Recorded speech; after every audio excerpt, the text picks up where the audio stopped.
हूँ आपकी हर एक समस्या, हर एक मुश्किल जिसका आप सामना करते हैं।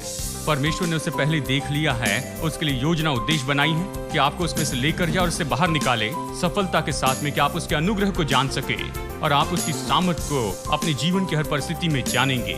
आप असफल नहीं होंगे, लेकिन आप तो यीशु मसीह के नाम में सफल होते जाएंगे। Where would I be if you had not been by my side? How could I rise to meet the morning of the day? Your tender mercy is always calling from behind. At times I could not see you, even though you were close by.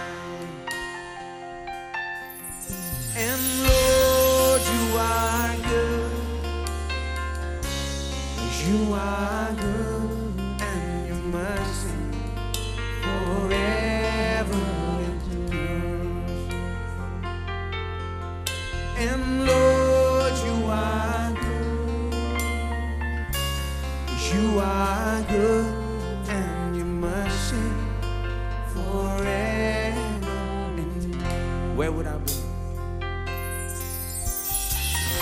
Where would I be if you had not been by my side? How could I rise to meet the morning of the day? Your tender mercies always calling from behind. At times I could not see you, even though you were close by. And Lord, you are good. You are good, and your mercy forever endures. And Lord, you are good. Oh, you are good, and your mercy forever endures. Help me to see your loving kindness. Help me to see you as you are. Help me to see your loving kindness. Help me to see you as you are. As you really, really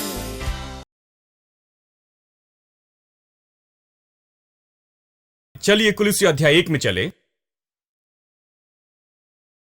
यहां पहले ही हमने कुछ देखा है, लेकिन फिर से देखते हैं। कुलुस्सी अध्याय 1 वचन 9, क्योंकि यह प्रकाशन के ज्ञान के बारे में मुख्य वचन है। कहता है, इसीलिए जिस दिन से यह सुना है, हम भी तुम्हारे लिए प्रार्थना और विनती करना नहीं छोड़ते। देखिए, यह भी पौलुस की प्रार्थना है। कहता है कि हम तुम्हारे लिए प्रार्थना करना नहीं छोड़ते, मांगो ताकि भर जाओ। किससे भर जाओ? आत्मिक ज्ञान से, समझ सहित परमेश्वर की इच्छा की पहचान में। मैंने आपको पहले बताया कि यह ज्ञान सटीक ज्ञान है, प्रकाशन का ज्ञान, और ऐसा ज्ञान नहीं जो आप किताबों से सीखते हैं। यह प्रकाशन का ज्ञान है, सारे आत्मिक ज्ञान और समझ सहित परमेश्वर की इच्छा की पहचान में। क्या आप उसकी इच्छा से भरे हैं? क्या आप जानते हैं कि प्रभु की इच्छा क्या है? क्या आप इससे भरे हैं?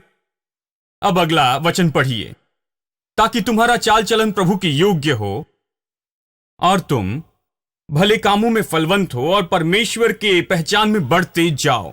सब लोग कहे, प्रभु के ज्ञान में बढ़ते जाओ।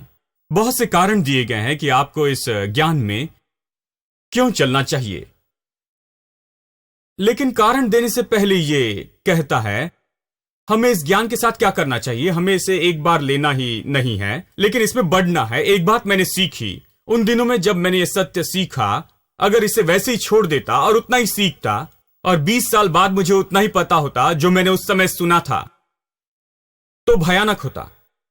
लेकिन जब मैंने ये ज्ञान पाया, जब से प्रकाशन आया, उस समय से मैं इसके पीछे चलता हूं, उस समय से मैं इसमें बढ़ रहा हूं, उस समय से मैं इस ज्ञान में बढ़ रहा हूं, अधिक और अधिक और अधिक, ताकि 20 साल बाद जब मैं पीछे मुड़कर देखता हूं और चकित हो जाता हूं कि इन चीजों के ज्ञान में मैं कितना बड़ा हूं जो पहली बार मैंने 20 साल पहले पाया था।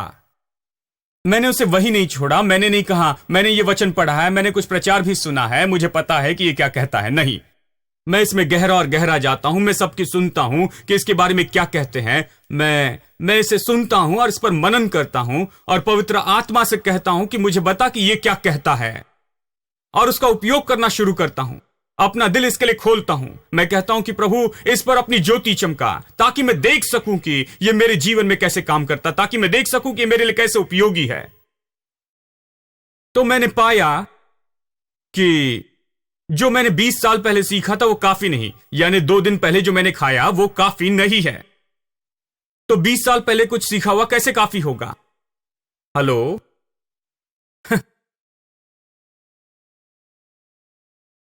आप में से कोई नहीं कहता कि 20 साल पहले मैंने खाया था इसलिए अब नहीं खाता। नहीं, हर रोज खाना होगा। मैंने आज सुबह इडली खाई है, मैं आपको निश्चित बता सकता हूं कि कल सुबह भी मैं फिर से इडली खाऊंगा। मैं रोज इडली खाता हूं मुझे पसंद है, मुझे इसकी जरूरत है, मुझे शक्ति चाहिए, कुछ चाहिए। मनुष्य केवल रोटी से जीवित नहीं रहेगा, लेकिन प्रभु के मुंह से निकले वचन से। ठीक है, यानी अगर आपने जो कल खाया था उससे नहीं जी सकते हैं आज, तो आत्मिक रूप में कैसे जी सकते हैं? जो कल खाया था उससे आपको प्रतिदिन बढ़ना होगा। अगर आपके पास में आत्मिक रूप में प्रतिदिन भूख नहीं लगती कि आत्मिक रूप में बढ़े, तो आप बीमार हैं मेरे दोस्तों। अगर आप डॉक्टर के पास जाकर उन्हें कहें कि मुझे भूख नहीं लगती, तो आपको आशीष देकर नहीं कहते प्रभु की स्तुति हो, हम खाने के लिए इतना पैसा खर्च करते हैं, प्रभु का धन्यवाद हो, अब तुम्हें भूख नहीं लग रही है, देखो अच्छा है। जानते हैं, अगर आप कहें कि मैंने 3 दिन से खाना नहीं खाया, मुझे भूख नहीं लगती है, मुझे प्यास नहीं लगती है, तो तुरंत एडमिट कर देंगे आपको। आपकी कल्पना से भी ज्यादा खर्च करना होगा, क्योंकि वो आपको एडमिट करके सिर से पैर तक चेक करेंगे, देखेंगे कि क्या गलत है। क्योंकि अगर आपको भूख और प्यास नहीं लगती है तो कुछ न कुछ गलत हुआ है। आत्मिक रूप में ये इससे भी ज्यादा है। मैं लोगों को नहीं समझ सकता जो कहते हैं कि वो मसीह हैं और उनमें कोई आत्मिक भूख नहीं है, हर दिन प्रतिदिन की आत्मिक उन्नति के लिए। क्या आप आत्मिक रूप में बढ़ रहे हैं? आप 10 साल पहले कहां थे? आप कितने बढ़े हैं? आप प्रतिदिन प्रभु यीशु मसीह के ज्ञान में कितने बढ़ते जा रहे हैं? क्या आप मुड़कर कह सकते हैं हां, हर दिन लाभदायी है, मैं अच्छा भोजन कर रहा हूं, प्रतिदिन मैं प्रभु के वचन का आनंद उठा रहा हूं, ये बहुत अच्छा है, मुझे अच्छा और तंदुरुस्त लगता है, ये अद्भुत है, मैं ज्यादा और ज्यादा बढ़ते जा रहा हूं और ज्यादा मैं आजाद हो रहा हूं।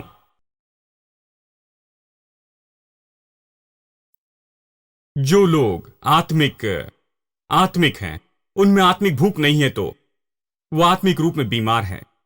कुछ होना चाहिए, हाँ, बढ़ना है उस ज्ञान में।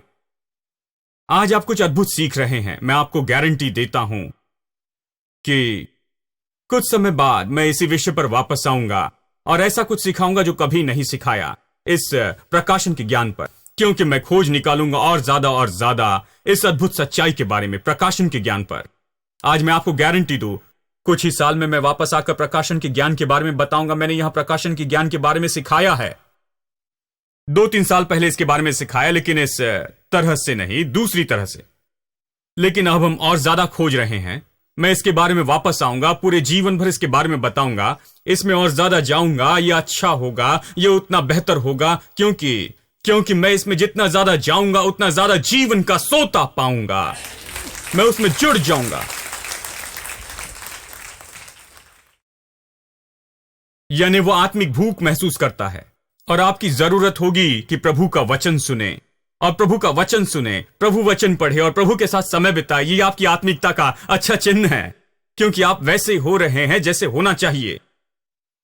आप अच्छा खाते हैं, अच्छा पीते हैं, अच्छे से जीते हैं आत्मिक जीवन में, क्योंकि ये इसी तरह जीना चाहिए। आमेन।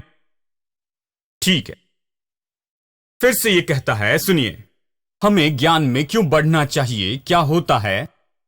यह कहता है प्रभु के योग्य चाल चलो। कि तुम प्रभु के योग्य चाल चलो। अब कुछ लोग सोचते हैं कि अगर मैं योग्य चलूं तो प्रकाशन पाऊंगा। नहीं नहीं, यह ऐसे काम नहीं करता। यह इस तरह काम करता है। आप प्रकाशन पाते हैं कि प्रभु के योग्य चाल चलें। बहुत से लोगों को पाप की समस्या है, समस्याओं से घिरे हैं, परीक्षा में हैं और बहुत कुछ। पास्टर होने के नाते मैं जानता हूं कई बार लोग मुझसे सवाल पूछते हैं, मैं इससे कैसे निपटूं, इस पर कैसे विजय पाऊं। मैं आपको एक बात बताऊं, इससे प्रभु वचन से निपटे। भजनकार कहता है कि तेरा वचन मैंने अपने दिल में छिपा रखा है कि मैं तेरे विरुद्ध पाप न करूं। वो किस बारे में कहता है? कौन सा वचन? प्रभु का वचन दिल में कैसे छिपाते हैं? क्या उसे लेकर चबाते हैं, उसे पेट में रखते हैं? कैसे इसे छिपाते हैं? वो कहता है प्रभु का वचन रखें, प्रभु वचन की रक्षा करें, इसे लेकर अपने दिल में रखना। वो इसे समझने के बारे में कहता है। ये नहीं कि किसी विधि के रूप में आप इसे कहते चले जाते हैं। नहीं नहीं, ये प्रभु का वचन समझना है, ये प्रभु के वचन का ज्ञान लेना है। ये उसके दिल में जाता है, वो इसकी रक्षा करता है, इसमें बढ़ता है और इस तरह से वो पाप से दूर रहता है। ये कहता ताकि मैं तेरे विरुद्ध में पाप न करूं। उसने कई बार पाप तो किया था, वो जानता था कि ये क्या है, वो जानता था कि फिसलना कितना आसान है, वो जानता था कि गलत होना कितना आसान है। मनुष्य के लिए आसानी से परीक्षा में पढ़ सकते हैं, गलत रास्ते में जा सकते हैं, बस एक ही पल में। देखिए, इसलिए आपको प्रभु का वचन लेकर उसे अपने दिल में रखना होगा और उसकी रक्षा करनी होगी और इसके बारे में सचेत रहना होगा और प्रकाशन और ज्ञान और उसकी ज्योति में चलना होगा। डीएल मूडी अद्भुत कहानी बताते कि कैसे एक बार एक बहन सभा के बाद में उनके पास में आई। जानते हैं, डीएल मूडी महान रिवाइवलिस्ट थे।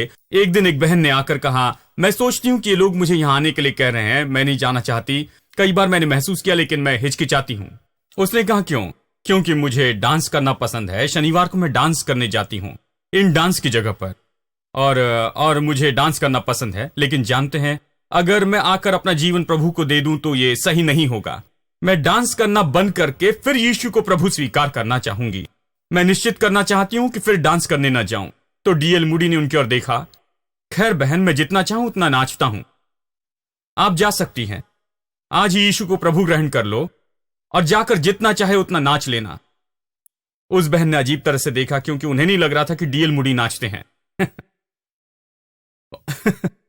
उन्होंने कहा, हाँ, मैं जितना चाहूं नाचता हूं, आप जा सकती है और यीशु को उद्धारक और प्रभु ग्रहण करके और फिर जाके नाच लेना। और फिर उस रात उसने प्रभु यीशु को ग्रहण किया। अगले दिन वो उन्हें ढूंढते हुए आई। तुम लोमड़ी हो, जानते हैं, आप चालाक आदमी हैं, है ना? आपने मुझे इसमें लाया, यीशु को प्रभु स्वीकार करने के लिए कहा। जिस पल मैंने उसे प्रभु और उद्धारकर्ता अंगीकार किया, वो मेरे अंदर राज और अधिकार करने लगा। उसके लिए मेरी इच्छा इतनी बढ़ गई कि अब मुझे डांस करना जाना ही पसंद नहीं आता।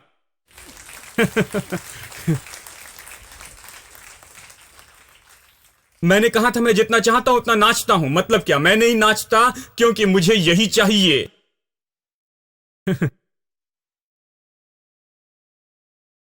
यह जीवन बदलता है। प्रकाशन का ज्ञान आपको बदलता है। प्रकाशन का ज्ञान आपको बदलकर पूरा अलग व्यक्ति बनाता है। देखिए, यह आपको भीतर से बाहर बदलता है।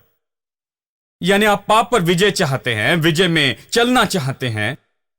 आप पाप में जीवन शैली पर अधिकार चाहते हैं कि उसमें चलें, तो आपको प्रभु वचन के प्रकाशन में चलना होगा। देखिए, इसमें बढ़े और प्रभु वचन के प्रकाशन में चलते जाएं। चलिए मैं पढ़ता हूं वचन 1। जब तुम मसीह के साथ जिलाए गए तो स्वर्गीय वस्तुओं की खोज में रहो जहां मसीह विद्यमान है। अब ऊपर की चीजों को कैसे ढूंढते हैं? अब यह अलग भाषा है। इसका क्या अर्थ है? जो ऊपर की चीजें हैं उसे ढूंढे जहां मसीह परमेश्वर के दाहिने बैठा है। यह कहता है कि यीशु ने सब कुछ किया और परमेश्वर के दाहिने जा बैठा। इसका अर्थ है, क्या आप जानते हैं? क्या आपने उसे ढूंढा? क्या आप इसे समझते हैं? क्या पवित्र आत्मा ने प्रकाशन दिया कि इसका आपके लिए क्या अर्थ है? वो कहता है कि ऊपर की चीजों पर मन लगाएं, इस पृथ्वी की चीजों पर नहीं। अब कुछ लोगों ने इसे गलत लिया। मैं स्वर्गीय मन का हूं भाई, मैं स्वर्ग जाने की राह देख रहा हूं, पृथ्वी से नफरत करता हूं, मुझे संसार से कुछ लेना देना नहीं, मैं मरकर स्वर्ग में जाना चाहता हूं। यह इसका अर्थ नहीं है दोस्तों। अगर यह केस होती तो वो हमें बचाता और अगले पल मार देता कि हमें स्वर्ग लेकर जाए। स्वर्ग में जाना सबसे आसान होता, हमें बस मरना था विश्वासी के रूप में कि स्वर्ग में जाएं। यानी ये इसका अर्थ नहीं कि अपना मन ऊपर की चीजों पर रखे, ये इसका अर्थ नहीं है। इसका अर्थ है कि अपना मन लगाएं उन चीजों पर जहां मसीह परमेश्वर के दाहिने में बैठा है, उस पर अपना मन लगाएं, उसके बारे में सोचिए आपके लिए उसका क्या अर्थ है, इन चीजों का महत्व क्या है, वो क्यों मरा, वो क्यों जिलाया गया, उसे वहां क्यों बैठाया गया, मनुष्य रूप में, मनुष्य के प्रतिनिधि के रूप में। आपके लिए इसका क्या अर्थ है, आप कहां हैं, आप उसके साथ बैठे हैं, इसका क्या अर्थ है, इसका प्रकाशन पाए। हेलो, यही इसका अर्थ है। फिर यह कहता है क्योंकि तुम तो मर गए और तुम्हारा जीवन मसीह के साथ, मतलब तुम मसीह के साथ हो। खुद को पहले के जैसे न सोचे। अब आप खुद को इस ज्योति में देखते हैं कि आप मसीह यीशु में कौन हैं। आप परमेश्वर में, मसीह में छिपे हैं। स्वाभाविक बातों में न चले, आप खुद को मसीह में देखें। आप उन चीजों को खोजें और उन चीजों को पाए, उन चीजों में आए। प्रभु का आत्मा आपको उन सारी चीजों की सच्चाई में लेकर चले। और फिर यह कहता है कि मसीह जिसमें हमारा जीवन वो प्रकट होगा और हम भी उसके साथ महिमा में प्रकट होंगे, हम महिमा में उसके साथ प्रकट होंगे। इसलिए अपने उन अंगों को मार दो जो पृथ्वी पर हैं, व्यभिचार, अशुद्धता, दुष्कामना, बुरी लालसा और लोभ को, जो मूर्ति पूजा के बराबर है। इनके कारण ही परमेश्वर का प्रकोप आज्ञा न मानने वालों पर पड़ता है। और तुम भी जब बुराइयों में जीवन जीते थे तो इन्हीं के अनुसार चलते थे, पर अब तुम भी उन सबको, अर्थात क्रोध, रोष, बैर भावना, निंदा और मुंह से गालियां बकना, इस सब बातें छोड़ दो। एक दूसरे से झूठ न बोलना, क्योंकि तुमने पुराने मनुष्यत्व को उसके कामों समेत उतार दिया। अब फिर यह कहता है और नए मनुष्यत्व को पहन लो, जो अपने सृजनहार के स्वरूप के अनुसार ज्ञान प्राप्त करने के लिए नया बनाया है। नया मनुष्यत्व क्या है? मनुष्यत्व कैसे दिखता है? यह किस मनुष्यत्व के बारे में कहता है? नया मनुष्यत्व पहन ले जो अपने सृजनहार के स्वरूप के अनुसार ज्ञान प्राप्त करने के लिए नया बनाया जाता। नया मनुष्यत्व जिसे आपने पहन लिया है, उस मनुष्यत्व के पास अलग ज्ञान है उससे जो उसके पास पहले था। यह ज्ञान में नया बना। किस तरह से नया बना? ज्ञान में नया बना, उसके स्वरूप के अनुसार जिसने उसे बनाया है। दूसरे शब्दों में, नया मनुष्यत्व विश्वासी मसीह में नया बनाया गया है। यह ऐसा व्यक्ति है जिसके पास नया बनाया ज्ञान हो, वही विचार करना और वही स्वरूप रखना जो परमेश्वर के पास उसके लिए है। प्रभु के पास आपके लिए एक प्रतिमा है। प्रभु आपको किसी तरह से देखता है। भजन संहिता 112, जिसके बारे में हमने कई हफ्ते अध्ययन किया है, यह एक अच्छी तस्वीर है कि प्रभु आपके बारे में क्या सोचता है। उसके पास एक प्रतिमा है। क्या आपने अपने बारे में प्रतिमा बदली है? क्या आपने जाना है कि आप वो व्यक्ति नहीं जिसके बारे में आप खुद को आईने में देखते हैं? सब लोग कहते हैं खुद को आईने में देखे, लेकिन मैं कहता हूं खुद को इस आईने में देखे। बाइबल वो आईना जिसमें हमें देखना चाहिए। क्या आपने इस आईने में देखा है? क्या आपने खुद को मसीह में देखा है? क्या आपने खुद को छुटकारे की ज्योति में देखा है? क्या आपने खुद को उसमें देखा है कि आप मसीह में कौन है? ये इसी के बारे में कहता है। नया मनुष्यत्व ज्ञान में नया बना, उसके स्वरूप में जिसने उसे बनाया। इसका अर्थ है कि उसका एक स्वरूप है जो हमारा सृष्टि करता है। उसमें एक स्वरूप है कि मनुष्य को क्या होना चाहिए। अपने अंदर ये स्वरूप ले। जब आप अपने अंदर ये स्वरूप लेते तो आप वही बनते हैं जो वो स्वरूप कहता है कि आप हैं। सच में शायद आप अभी ऐसे ना हो, बाहरी रूप में शायद आप खुद को ऐसे स्वरूप में होते हुए न देखें, लेकिन जब आप अपने ज्ञान में ये स्वरूप लेते हैं, जब आप अपने बारे में वही ज्ञान रखते हैं, खुद के बारे में उसी तरह सोचते जो प्रभु आपके बारे में सोचता है, तब आप वैसे बनेंगे जो प्रभु आपके बारे में सोचता है। हेलो, इब्राहिम सबसे अच्छा उदाहरण है। परमेश्वर ने कहा वो बहुत सी जातियों का पिता होगा, उसे आकाश के तारे और ये सब दिखाएं, और उसका नाम इब्राहिम रखा, जिसका अर्थ है जातियों का पिता। उसने विश्वास किया और विश्वास और विश्वास किया और संतान हुई। और फिर एक दिन परमेश्वर ने कहा कि इस बेटे को लेकर उसे बलिदान के रूप में चढ़ाना ये मुश्किल बात है, क्योंकि इतने साल बाद बेटा हुआ, प्रभु पर विश्वास किया, फिर प्रभु कहता है इस बेटे को लेकर मेरे लिए बलिदान चढ़ाना। लेकिन बात यह है कि उसने इसके बारे में दोबारा नहीं सोचा। वो सुबह के समय उठा, बाइबल कहती है, और चल पड़ा, अपने बेटे को बलिदान करने चल पड़ा। आप कहेंगे ये पिता कैसे कर सकता है? मतलब वो कैसा है? वो कैसा है? किस कारण उसने ये किया? मुझे बताइए किस कारण किया। मैं बताता हूं किस कारण किया। क्योंकि इस समय तक उसने खुद के बारे में तस्वीर देखी थी। प्रभु के स्वरूप के अनुसार, जो प्रभु के अंदर थी, वो अब खुद को अकेला व्यक्ति नहीं देखता है, बिना वंश के व्यक्ति के जैसे जो बिना वंश के रहता है, यानी वंशज के बिना। वो खुद को बहुत सी जातियों के पिता के रूप में देखता है, क्योंकि परमेश्वर ने उससे कहा कि तेरा वंश इसहाक से होगा, इश्माइल से नहीं। इसहाक से तेरा वंश होगा, तू बहुत से देशों का पिता होगा। इश्माइल के कारण नहीं, लेकिन इसहाक के कारण, इसहाक के द्वारा यीशु आएगा। इसहाक के द्वारा विश्वास करेंगे, इसहाक के द्वारा तुम देशों के पिता होंगे। यानी अगर इसहाक जीवित न रहे तो जातियों का पिता नहीं होगा। यानी इब्राहिम ने इस पर इतना ज्यादा मनन किया, आकाश के तारों को देखा, अपने नाम को देखा और इससे सुना। जब हम इब्राहिम कहते हैं तो नाम सोचते हैं, ये नाम नहीं, ये विवरण था कि वो कौन था। ये बहुत से देशों का पिता। जब भी इब्राहिम का नाम लिया जाता, उसने सुना बहुत से देशों का पिता। यानी उसने ये मनोदशा अपने अंदर इतनी ले ली, इस ज्ञान को ले लिया, और वो खुद को बहुत सी जातियों के पिता के रूप में सोचता है। अपने मन में वो नया व्यक्ति बन गया था, वो उस ज्ञान में बन गया था जो परमेश्वर के स्वरूप में होने की प्रतिमा थी। प्रभु की प्रतिमा कि देशों का पिता होना अब उसकी हो गई थी। उसके बारे में अब इसहाक मरने के बाद वो देशों का पिता नहीं हो सकता था, इसलिए इब्राहिम ने विश्वास किया कि इसहाक मर नहीं सकता। मैं जाकर उसे बलिदान चढ़ाऊंगा। बाइबल कहती है कि परमेश्वर इसहाक को राख में से फिर जी उठाएगा और फिर मुझे इसहाक देगा, क्योंकि मैं खुद को बहुत से जातियों का पिता के रूप में देखता हूं। प्रकाशन का ज्ञान आपको ले जाएगा जहां आप हैं, वहां से जहां होना चाहिए। प्रकाशन का ज्ञान आपको बनाएगा उस स्वरूप में जो प्रभु ने आपके लिए रखा है। अगर आप इस स्वरूप को अपने अंदर रखें और इस स्वरूप का प्रकाशन पाया और उसे अपने ज्ञान की प्रणाली में रखें और खुद को उस तरह से देखें, तो आप वही बनेंगे जो आप सोचते हैं। मनुष्य जैसे सोचता है वैसी वो है।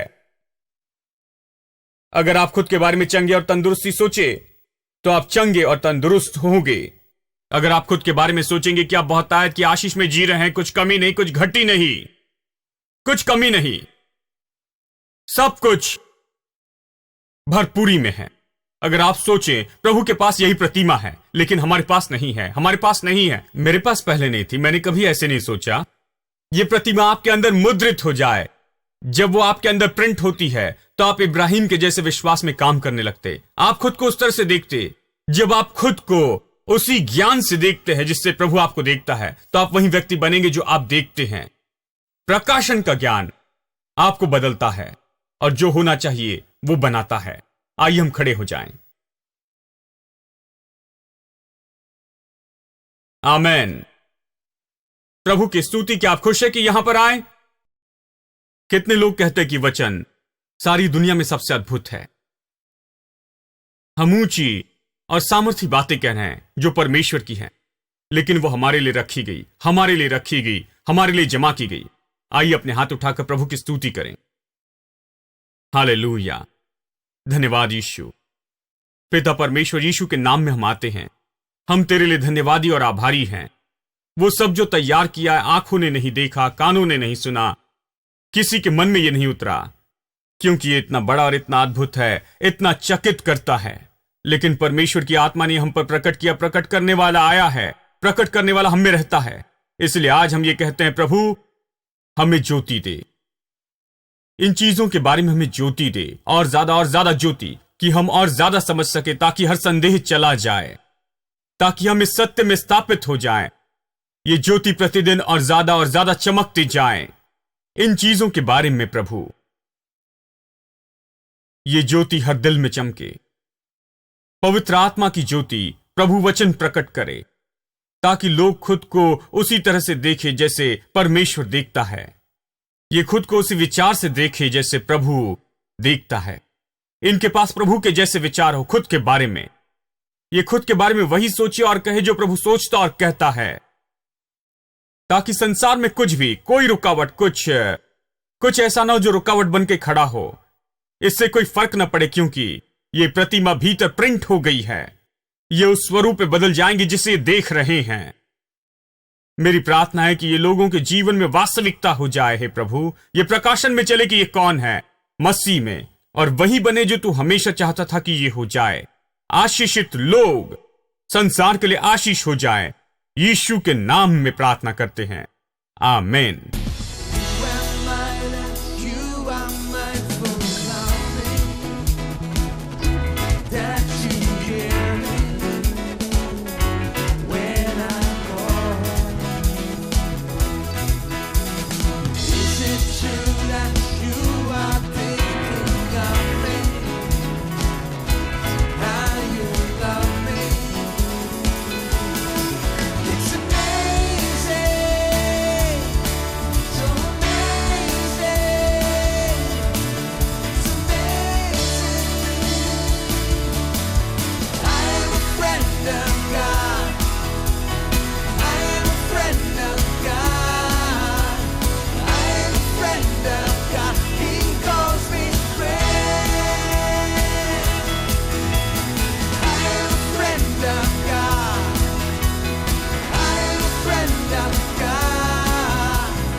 Glory, you have called me friend.